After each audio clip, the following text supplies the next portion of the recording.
Hey GP learners, welcome to our live stream, now recorded stream, of how to have online meetings easily in primary care. So this is part of the HTN Digital Week, and we thank them for giving us this opportunity to speak to you all.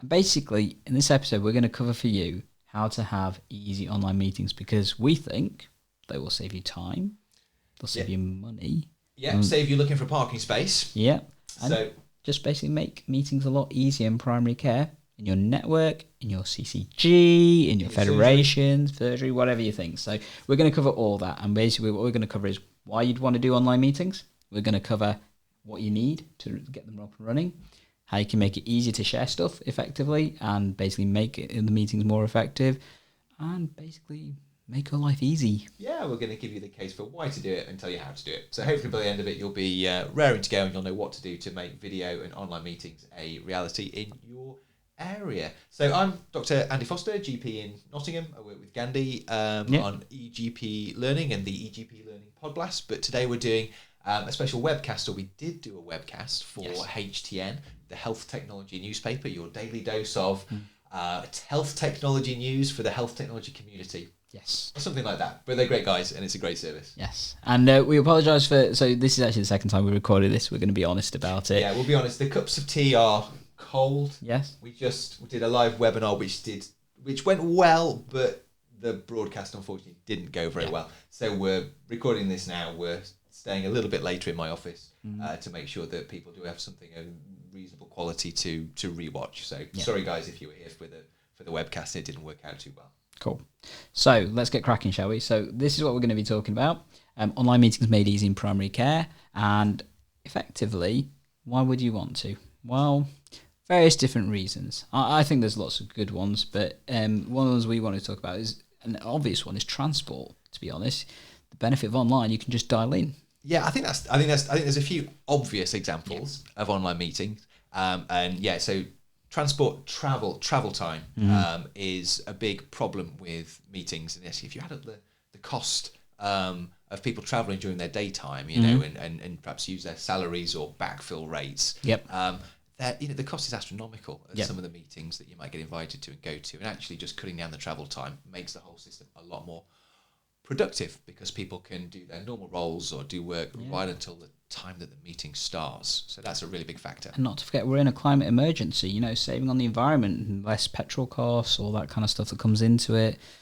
No parking. Our parking is such a big problem at lots of surgeries and locations. And because it solves those problems, I think that using video and online meetings can actually increase the attendance at meetings. People who might ordinarily have not gone to the meeting because they're free for the time of the meeting, they're just not free for the travel time, they can attend. Also, people who perhaps are running a bit late and would bail on a meeting because they think, by the time I get there it'll be halfway through. Well, they can just dial in. They might have been intending to travel, but they can dial in and still attend the meeting. So I think it's really good for making sure that your meetings still happen, giving people options. You've got a great story on that, haven't you? Yeah, well, I remember we've been using video meetings for our primary care network leads meetings in Nottingham for quite some time, actually, and it's been a really big success. I had a really good experience where I was running a little bit late at surgery. I knew that the meeting was taking place. Under normal circumstances, I might have actually bailed, because it would have been halfway through by the time I was able to get to the meeting. I might not have gone and sent my apologies. But it was a Zoom meeting. It was a physical meeting that was happening. I think it was Bulletin Park Surgery. And but there was a video conferencing service available via Zoom. And what I did, on my way to my car, I put my Bluetooth earpiece in, logged in via Zoom, was able to listen to the meeting, contribute a bit as I was walking out to my car, get in my car. It's audio, so I'm driving safely, just like an audio call. Listen, participate in the meeting, park up, go to the desk while still listening to the meeting, sign my way in, walk up to the room, and then just enter the room, take my earpiece out, and continue with the meeting. And it was quite a magical experience, actually. First time I've done something like that. That was great. And actually, I had pretty much the same thing, because I walked into the same meeting about 20 minutes after Andy, doing exactly the same thing. Yeah.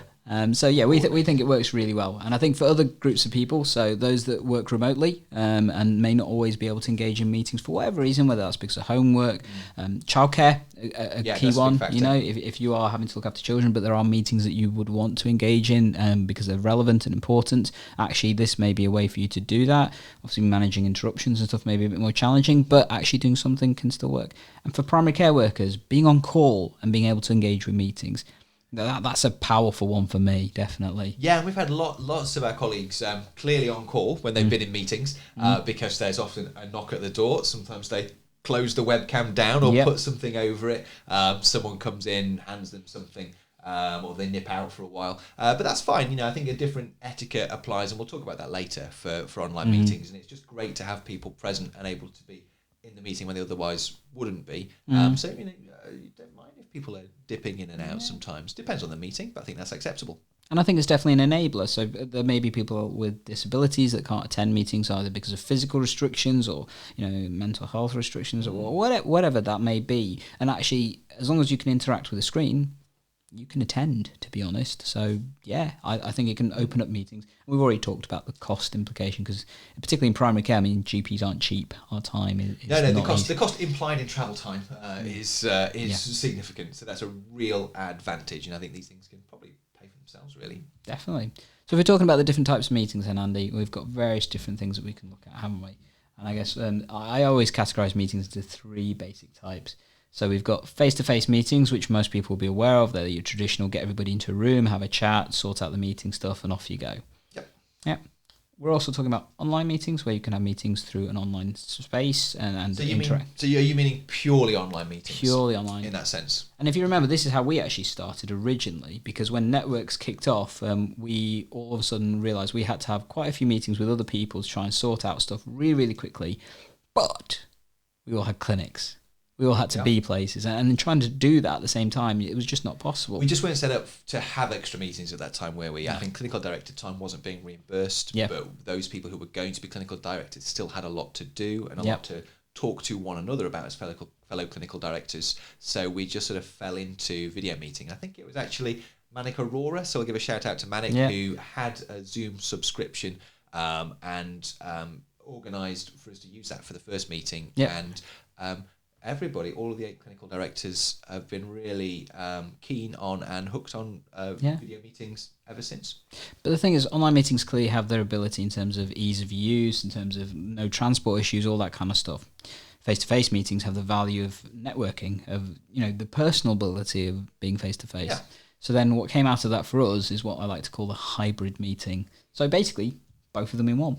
And that's pretty much what we do now for all of our network meetings, isn't it? And we've done it for other places as well. So I've actually done it for our MDT meetings in terms of the QOF reviews that we had to do for palliative care and for prescribing QOF. So the QOF QI. QOF QI. Yes. So we did that through Zoom meetings effectively, but we arranged it in the sense that you'd have a base where people can attend and have the face-to-face meeting. That's kind of like your hub. And then all the other people engaging online were the spokes, and that's pretty much what we do now, isn't it? So you've got as far as getting your practices to Zoom in. Yeah. Some of your practices for that. Well, basically, I said I'm going to run this meeting as a Zoom one because everyone's busy in clinics, and we're going to try and get through it all in half an hour. So save you guys time. Let's just go for it. Let's give it a try. It was all right. It went longer than it was going to be, and probably I was a bit too ambitious, thinking that we could get through 7 practices in half an hour. Ended up being an hour, and actually the general view was it worked okay, you know. And the fact that it meant they didn't have to release clinicians for potentially 2 hours, so an hour for the meeting and half an hour either side for the travel and all the other stuff that comes out with it, then that was just really appreciated.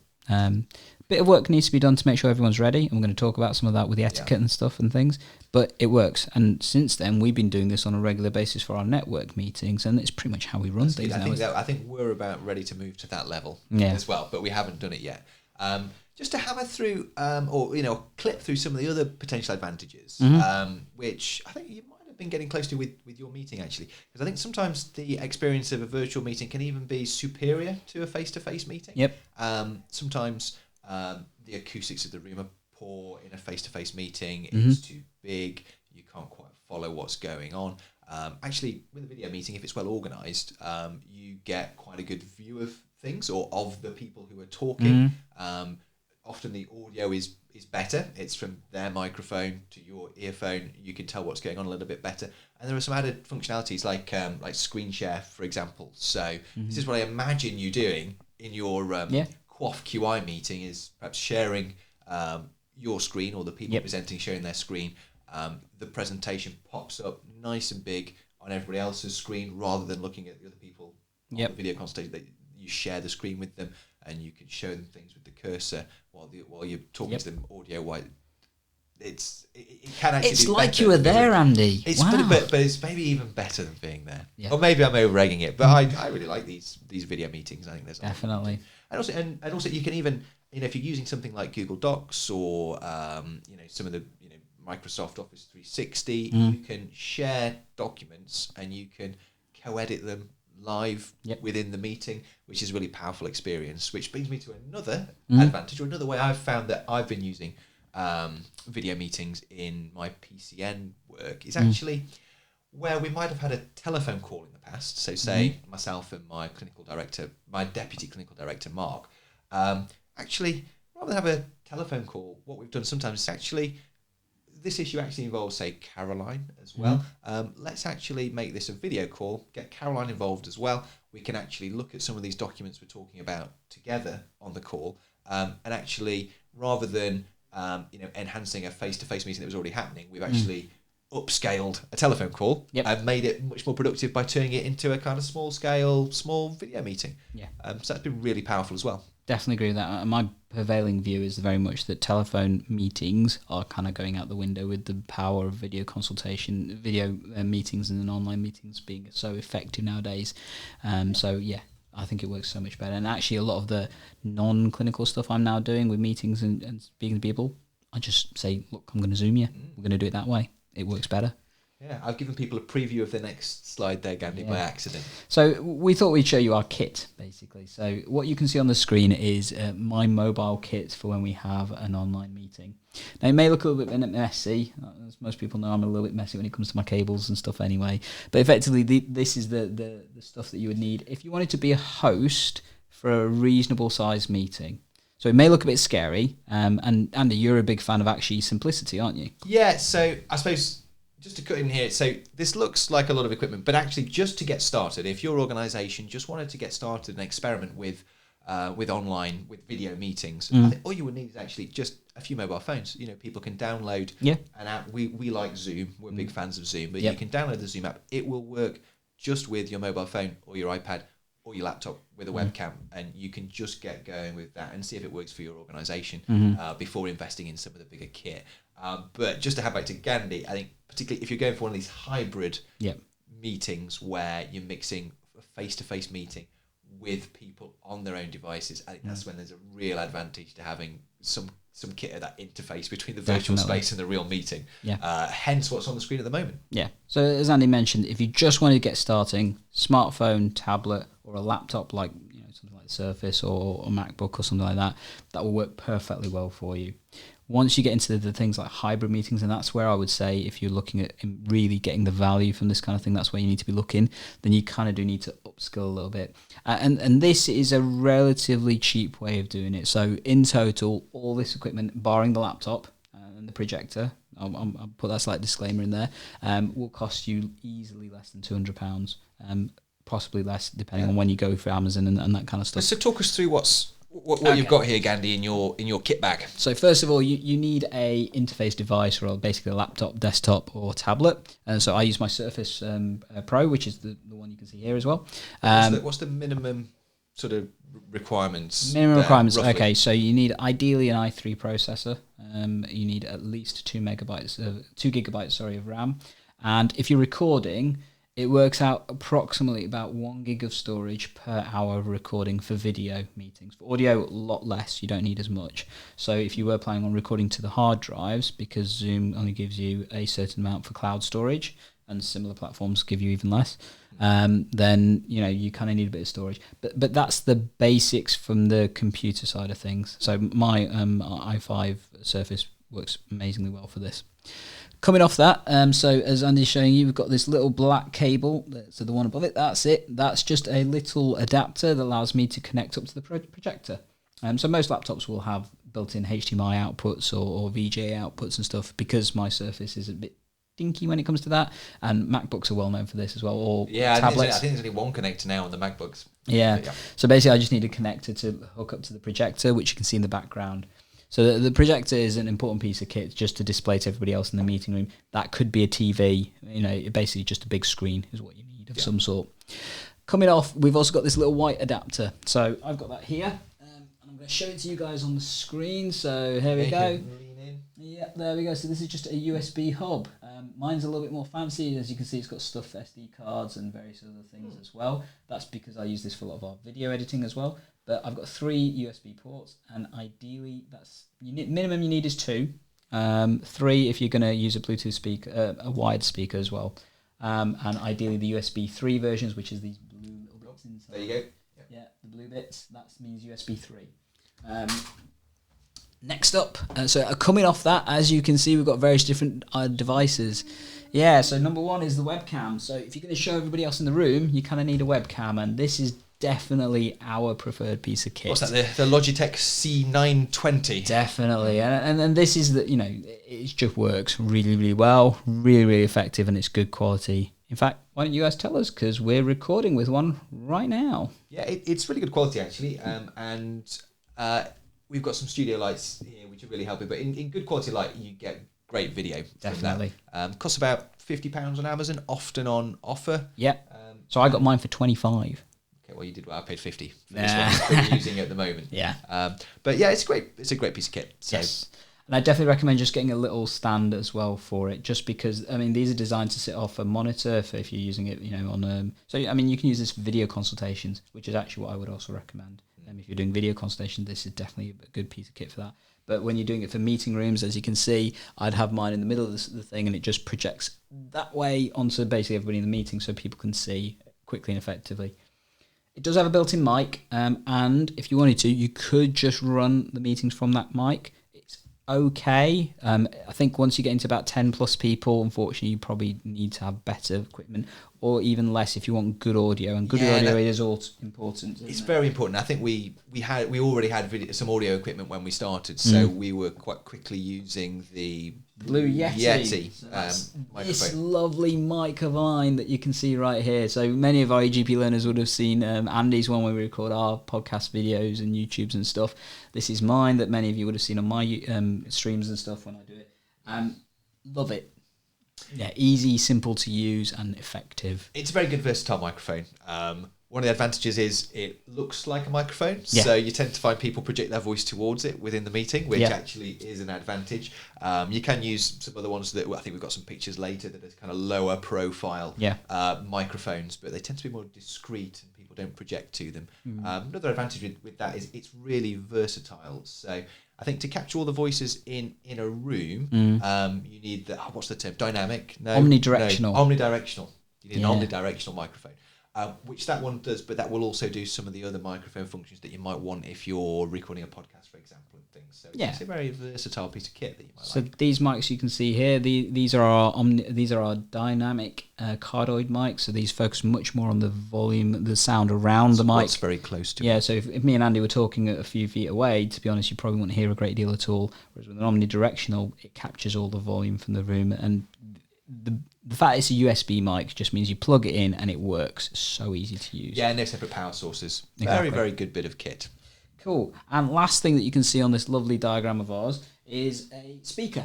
Now, I would definitely recommend this if you've got more than about 4 or 5 people, because generally speaking, laptop speakers aren't that great for this kind of environment, particularly when you've got bigger rooms and stuff. So a separate speaker, tiny, as you can see. This is portable. This is handy. It's the Beatron K something or other.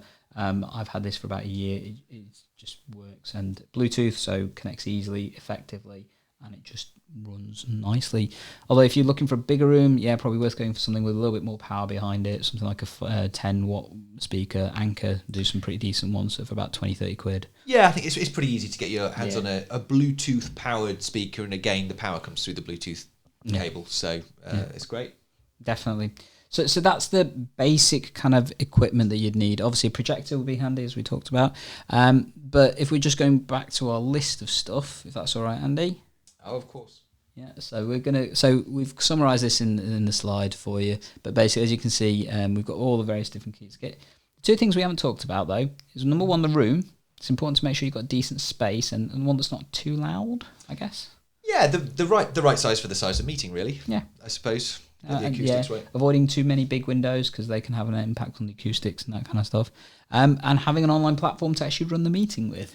Probably should have talked about that. Yeah, well, I think we mentioned Zoom a few times. Because, that tends to be what we use, and I've had really good experience using Zoom, having tried other products in the past. So I think Skype is often a go-to in NHS IT departments. Yep. And I think that's largely because you get a Skype ID and Skype membership with the NHS deal with Microsoft where you get Office 360 and some OneDrive space and things like that, which OneDrive space, which is actually really good, but I've had some negative experiences using Skype.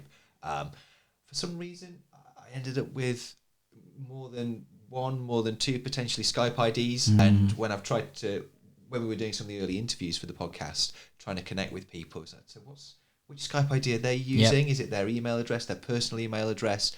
What ID am I using? How do we call each other? All of that doesn't really exist with Zoom. No. I think partly because the Zoom platform where Skype seemed to try and replace telephone calls. And I think that's where it came from. So you had an ID, which was like your telephone number, and you called another ID. Zoom seems to be built from the ground up to replace meetings. Yep. So actually you create a meeting room, yep, and people just use the hyperlink to join the meeting room. Yep. Regardless of kind of who they are. You sign up for an account, but that's all worked out in the background. And you just join the meeting, and that principle seems to work a lot better. Yeah, definitely. And many of our IGP learners will know I've talked about Zoom so many times. I record most of our podcast interviews via Zoom. We've recorded several more things via Zoom. In fact, all of our meetings we run off Zoom. And it's not that expensive, to be honest. So I use my personal account. I pay £15 a month for it. You can have a free one that lets you just do basic one-to-one meetings for free, and you can have meetings with up to 3 people for up to 40 minutes for free, and the first time you go over that, it'll even give it you gratis as well, before reminding you that actually if you want to keep doing this, then you may need to pay us. Which you did for me. I thought, goodness me, I've got some sort of magical account, but no, it was just a freebie. I had to pay the next time. And I guess if you're interested in looking at Zoom and you did feel you want to sign up, I won't deny this, I've got an affiliate link I'll put on the screen for you guys. That's https://EGP Learning Zoom, with the G, the P and the Z being capitals. And that does mean I get a slight amount if you sign up, but hopefully you'll find it effective. If you don't want to use that, just type in Zoom into Google. Speaking of affiliate links and on-sellers. So Andy's mentioning this because I've told him about something else. So we've shown you our kit that we actually use, and the reason we use that is because it's what we've had, basically. Yeah. I've been doing some research into this, and actually I found a piece of kit that actually, if you wanted to have high quality, ease of use, this is definitely what I would recommend. And so much so that I've actually become a slight reseller for them, but I haven't quite figured out how to do that just yet. So this is called the Owl Meeting Hub. Oh, here it is. Yep, and it kind of looks like an owl, doesn't it? It does. It looks very pretty. And we were talking about this earlier, and actually I'm quite impressed by it. So I understand there's a 360-degree camera on top. There's 360-degree microphones. It will automatically show the person who is talking or talking the loudest, which I think is a really great function. And it integrates well with Zoom, I think you were saying. Yep. So when you use it with Zoom, this is kind of what it looks like at the top. You get a panoramic view at the top that you can see. I appreciate some of our viewers may not be able to see this as effectively, but you've got the panoramic view for everyone in the meeting, and then you can zoom into different people, or you can set it so that it goes to the loudest person that's speaking. And obviously if you've got other people dialing in, you'll see them on the screen as well. And as you can see by the diagram, it focuses the audio and the people that are talking at the time. The other thing, it's also got a built-in speaker that's actually pretty decent. So all that kit you saw before, it replaces that. However, I'm not going to deny it's not cheap. So how much so I mentioned earlier the stuff we've got, you can easily get in total £200 without any difficulty whatsoever. This retails for £800. Yeah, which is a lot of money for an individual consumer, I suppose. But if you're sort of thinking about an organisation or kitting out a meeting room, it's, in terms of business products, I guess it's not an enormous cost. No, and it does the job really effectively and really well. And as I mentioned, I am a reseller, so I could potentially get you to a discount on that, but I'm just working that process out. If you're interested, send me an email.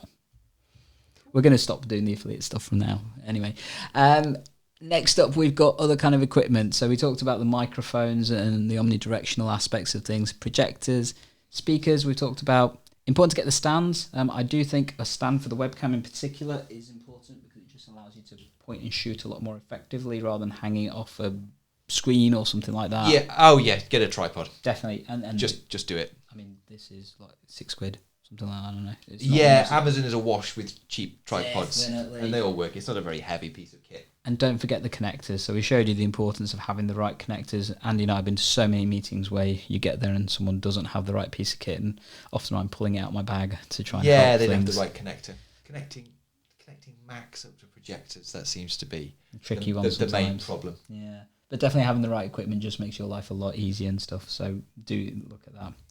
So we've talked about the equipment you need. Let's talk about the people. So we talked about what the host would need for an attendee. Hang on. We've missed a little bit, Gandhi. Oh. Because all that's the high tech equipment if you're the host or if you're in like the main room. But some people they'll just be dialing in, won't they? Definitely. From somewhere else. They'll just be an attendee. And actually you don't need very much if you're just going to be attending the meeting. So the people you're inviting, they shouldn't be put off. Gandhi's just got his phone out of his pocket and is waving it around. Oh, there we go. There's Gandhi with his phone. So you don't need much. That's it. That's just your smartphone. Works with tablets. You can use laptops. It's advisable to ask people to use, say, a Bluetooth headset. That works really, really well, actually. And particularly, you can move to different environments while you're in the meeting, which I really like.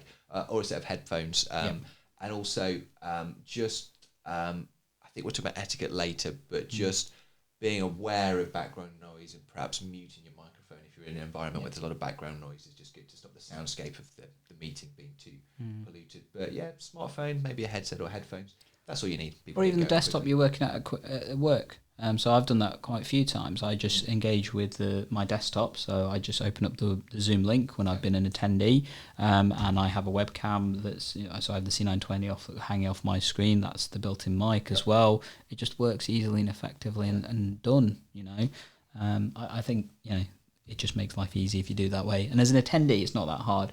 The only thing I would recommend is just showing people how to sign in for the first time. And if you want, we've got a video that we've done that shows people how to do that. So yeah, where's the link for that? Is that on the previous slide? Yeah, so we can put that in the show notes for you guys if you want. And if not, we might be seeing a little thing coming up, or if you're watching on YouTube, that says here, click here to take you straight through to that if you want to. But watch the rest of this first before you do that. But effectively, it's quick and easy to do. And that's one of the powerful things with Zoom as well.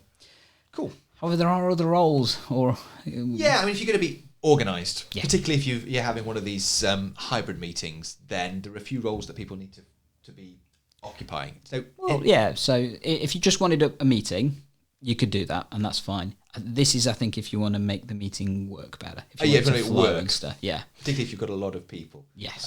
I suppose all meetings already have a chair. Yeah. And it's fairly clear what a chair does. It's no different to a face-to-face meeting and stuff. So they go through the agenda, they basically coordinate the meeting, they give people time, they call breaks when you want to, and they just make sure that the meeting runs. Yeah, good. And there's a lot of information out there about how to be a good chair and so forth. Maybe we should even do. It'd be an interesting video, wouldn't it? It would. But maybe that's something to look at. But if you're doing a video meeting, it's good to have some additional roles in place, like someone facilitating, coordinating. Yeah. So what would that involve? If I was going to be a facilitator, coordinator, what would you say I would be doing, Andy? So a coordinator would basically be definitely running the tech part of it. So they're the person probably managing the host terminal. Okay, so they're the person that's going to be coordinating things like screen share. Definitely one of the powerful things of online meetings and stuff, but also looking at who's interacting from the online space. So if you've got 3 people who are joining for an online meeting, they want to speak, they could shout, and that's what happens in conference calls and stuff.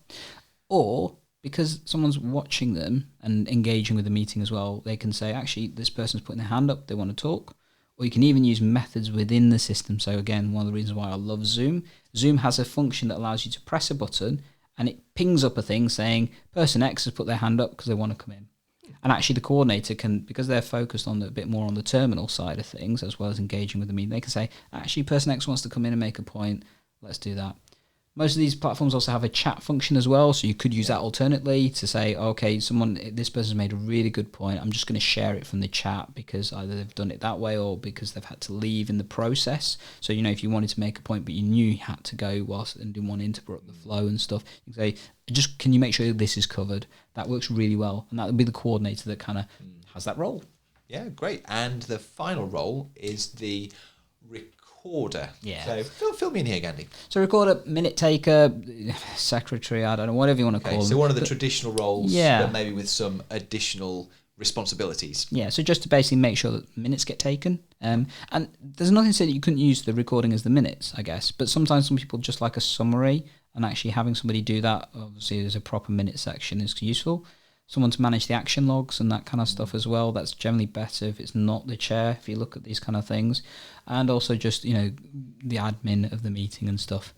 There's nothing to say that these roles can't be the same person. So often we've had meetings where I've done all three, I think. Yeah. Better when I'm not doing the chair, I tend to find, because doing chair and coordinator is quite tricky and can be quite complicated. Coordinator and recorder, I think, can be done relatively over. It depends on the size of the meeting and who you've got available and what their experience and skills are. But ideally, spread the workload, I think. And I was going to say, just talking about recording, and now we've done this twice because the connection didn't work very well the first time for the webinar. So I can't remember whether we've talked about recording meetings and that enabling people to watch them back. I don't think we did. We didn't, and you're right. So one of the real powers of this kind of system is that you can actually press record and record the entire meeting. So you can record what the online space is. If you've got the kit like this, then you can record what's going on in the meeting room as well.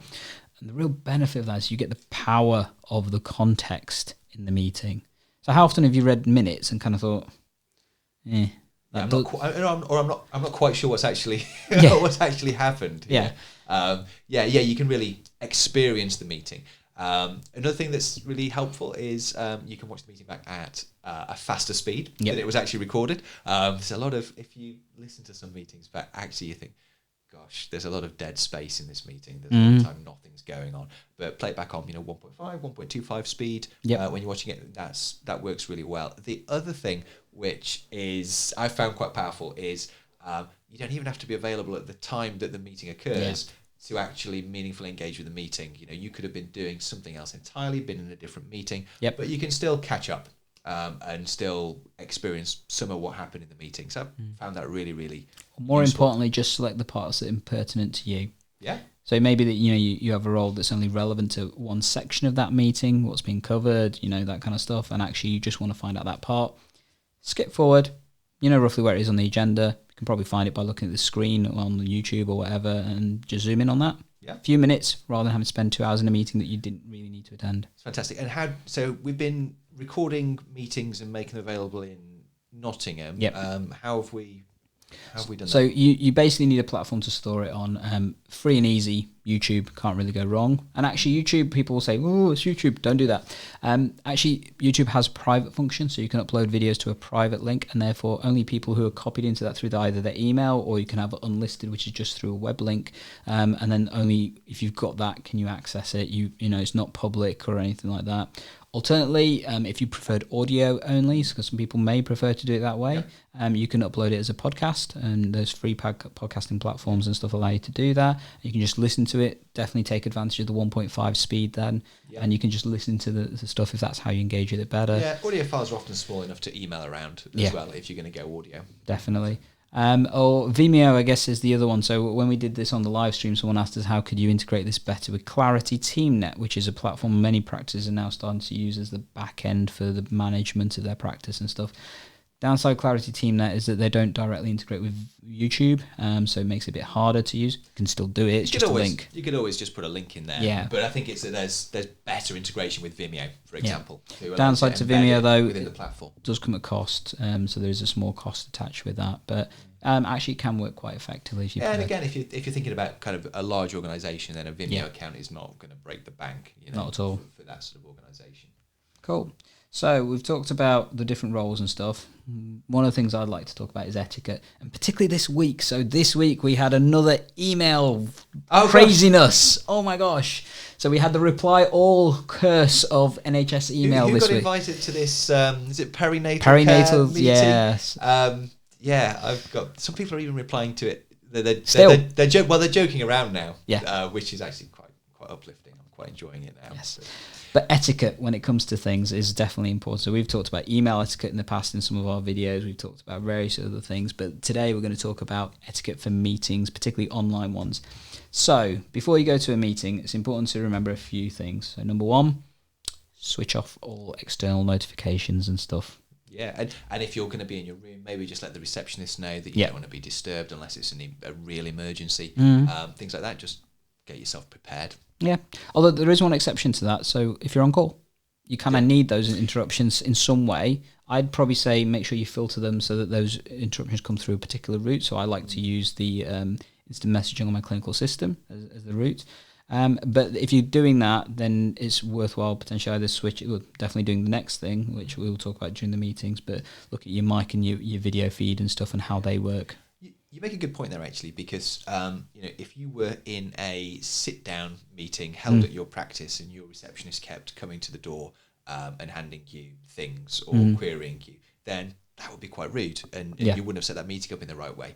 But actually, if you're one of a number of people who is sort of dialing in to a video meeting, and actually the only way that you can attend that important meeting is to dial in while you're on call, actually that's great, and it's not intrusive for other people if, while your microphone is muted, as it probably will be when you're not talking, for people to knock on your door and come and interact with you within the practice. That's not bad form at all, and that works. So so the etiquette is there, but it's slightly different perhaps to normal meetings.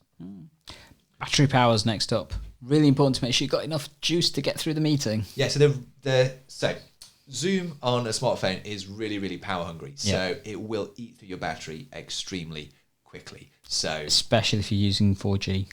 Yes, especially if you're using 4G rather than Wi-Fi. Yeah. So make sure that you've got enough battery at the beginning. Make sure perhaps that you're plugged in while you do it.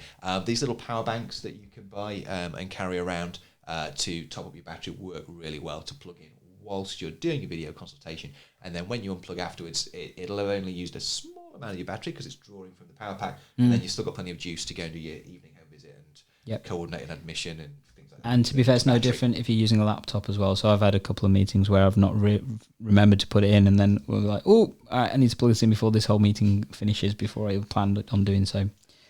We talked about data and what you kind of need in order for these meetings to run. It's important to test your data. We probably should have learnt that lesson when we did the live version of this, but we don't quite know why that went wrong. I'm convinced one of my housemates was watching Sky Sports on their iPad or something because it didn't work very well. But no. Yes, test your data. So, and there's loads of ways you can do that. So if you're in a new place, just go to Google speed test or something like that, and it'll tell you roughly what your data speeds are at that particular location. Scan the background for important items. So this is really important for us clinicians, because actually if you're running this from your clinical room, you want to make sure there's no patient identifiable information lying around that could be visible and that kind of stuff. Making sure that, I guess the room's a bit tidy, urine pots hanging around in the background. Yeah, no, urine pots, stool samples sat on the sink might be off-putting for non-clinical participants. Exactly. In the meeting. So definitely important there. And we mentioned this earlier, and it's definitely one of our pro tips. Make sure you use headphones for the meeting. And the reason for this is when you're engaging as an online attendee, if you've got a speaker that you're using from the device, you can get a little bit of feedback. And the problem is when you get to more than 2 or 3 people doing that, the feedback can build up quite significantly. You get a lot of chatter and stuff.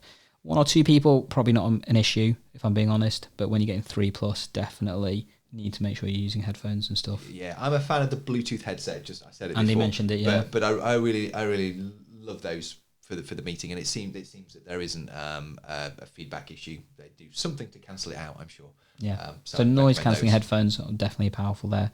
And lastly, make sure you send all the relevant documents to the coordinator before the meeting. If you wanted things shared on screen and stuff, just handy to do it before, so at least the coordinator's got time to get it all ready, and they're not having to do it during the meeting, which is more distracting and stuff.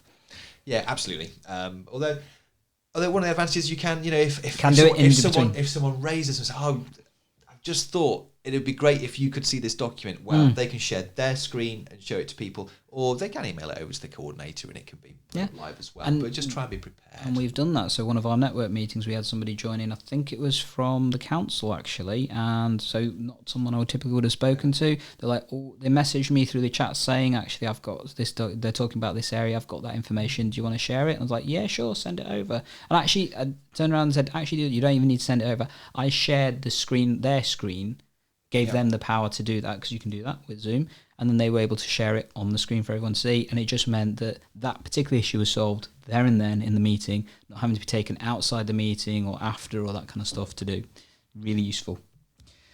We talked about it before, let's talk about during.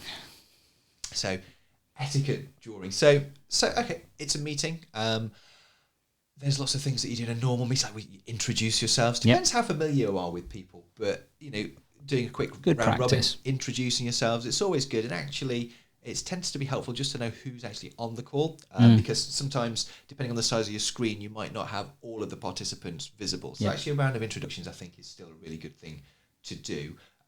Establish ground rules. So you might have done this before if you've had the meetings before, but again, if you've got new people in, it's a good idea just to go through them. So, Gandhi, what might be some ground rules? So definitely establishing who's doing the earlier things we talked about, so who's going to be the chair, if it's not obvious, making sure you've got somebody doing the coordinating role and recording the minutes and that kind of stuff, just simple thing. Making sure you press start on record. This is definitely a big one. So making sure, because that's the power of this kind of system, having the recording and stuff. So remember to press the button. I think we've been there a few times, Gandhi, haven't we, with some of our recordings, not pressing the record button. Yep. And lastly, definitely one thing I mentioned at the start of all of our meetings, if you're not going to be talking and you're on the online, please mute your microphone. And when you want to come in, just click on so we can hear you from there. Just reduces, like I said, the chatter and stuff. And then also remember to share your screen, because it's the real power of this kind of thing. You can read the minutes on one screen, everyone's reading it along, so not having to print them off. Again, eco-saving, so let's save the planet, that kind of stuff.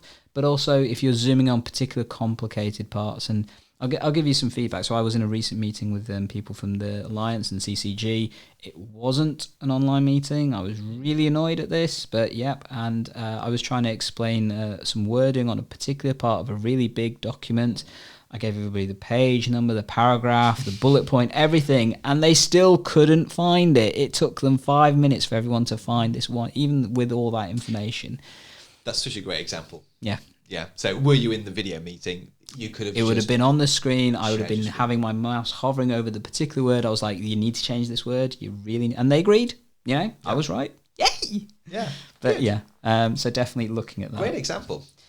And then after the meeting, so we talked about one of the real powers of online meetings is being able to record them and stuff. So being able to upload and share that recording after the meeting. Someone kind of needs responsibility of that. Yeah. Typically, either the coordinator or the recorder should be taking that, I would imagine. Absolutely. And just make sure everyone's happy for that to happen within the meeting. You'd be surprised how happy people are once they know that it's private, that the distribution is limited, then people will be happy normally for that to happen. But just be sure of those things, just out of courtesy. Yeah.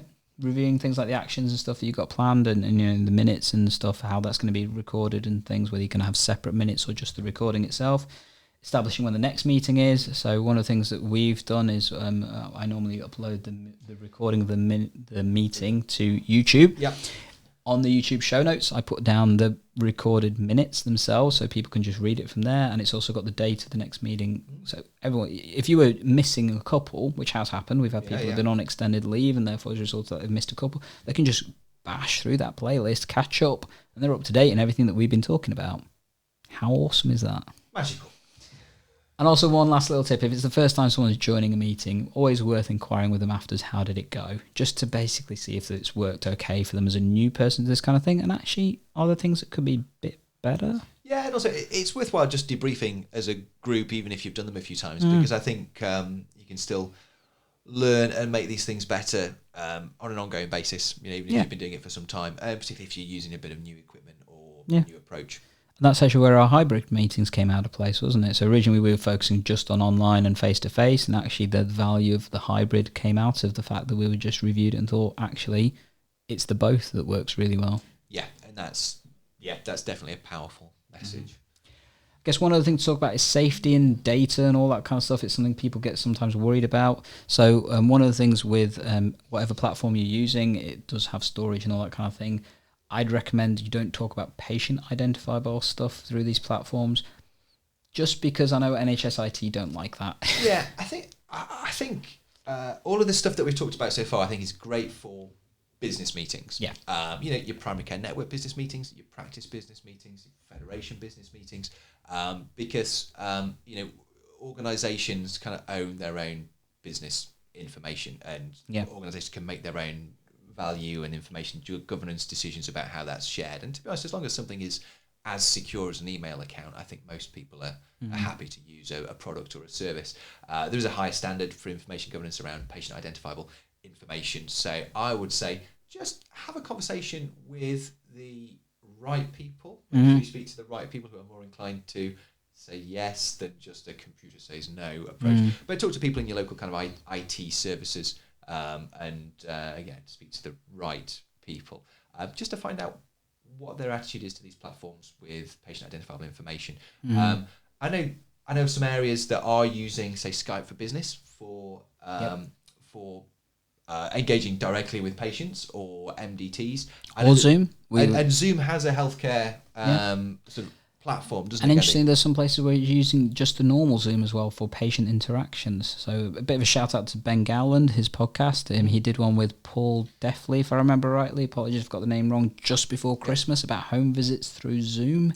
Okay. And actually that was the platform they used rather than Skype for Business, because they found Skype for Business just a little bit more clunky. Yeah. I think this is a place where actually NHS England could do as a lend real a helping favour hand by just being clear. I think what they tend to do is defer the responsibility downwards towards individual trusts, CCGs, area teams, and then they're not necessarily the best people to make the right decision, because they often make a decision from a defensive place rather than an enabling place. So NHS England, if you're out there, Nikki, you've got a lot on your plate, Nikki Kanani, but maybe you could push for some more permissive, facilitating guidelines from higher up about what we can be doing about video conferencing and video MDTs. It'd really help us be more efficient. So we've done video MDTs, we've done them around the QI stuff for the QoF, as we talked about earlier. And as long as, like I said, you don't use individual patient identifiable information, I think you're probably okay. And in terms of, interestingly, so you don't know this because it was discussed today, but actually our local area have approved Zoom for use by practices. Oh, that's fantastic. They have annoyingly put that they want an NHS, NHS license for it, which may not be the simple, nice and easy to use license that anyone can use. And probably will have a few more zeros on the end of it, as usual, when it comes to these kind of things. But the platform has been approved. Oh, that's good. So will I be able to use that to talk to my colleagues about patient identifiable information? I'm not going to say because I don't know that bit completely. Okay. It was a hot off the press discussion. That's great. And you would hope that that's the case. Yes, definitely. Which brings me to my dream, because I've had such a great time using this for genuinely. It's been really useful for organising primary care networks now, and network of networks within Nottingham. I'd love to start using it for clinical MDTs. It's really difficult to get everyone who you would like to be present to discuss a patient there at the right time. It's even harder to try and have an MDT that discusses multiple patients and have the right people there at the right time to discuss those multiple patients. Some people who do actually come to the meetings sit through a lot of irrelevant information and waste their time during that meeting. They might have come to discuss 2 patients, but they have to sit through 15 patients. So my dream is to have video MDTs in practices. Wouldn't it be fantastic if the community matron could just Zoom or Skype in and just talk about the patients that are relevant for her on the list? She doesn't have to drive there. She doesn't have to get a parking space. She can just be available. She might be in a car between visiting people. And that would be such a great use of her time. And then, the social worker might be discussing different cases. They could do the same for their cases. That's the dream. And I think that's the next step. And maybe, Gandhi, it is becoming a reality given what you've just told me. Fingers crossed. We'll get there.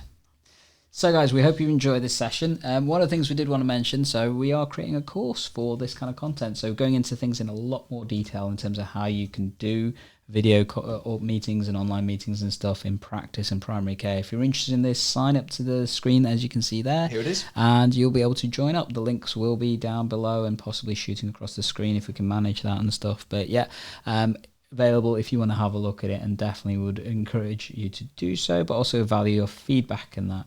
And when we're talking about feedback, as always, you can contact us on whichever platform you prefer. So Facebook, Instagram, Twitter, LinkedIn, YouTube. You can leave a comment down below.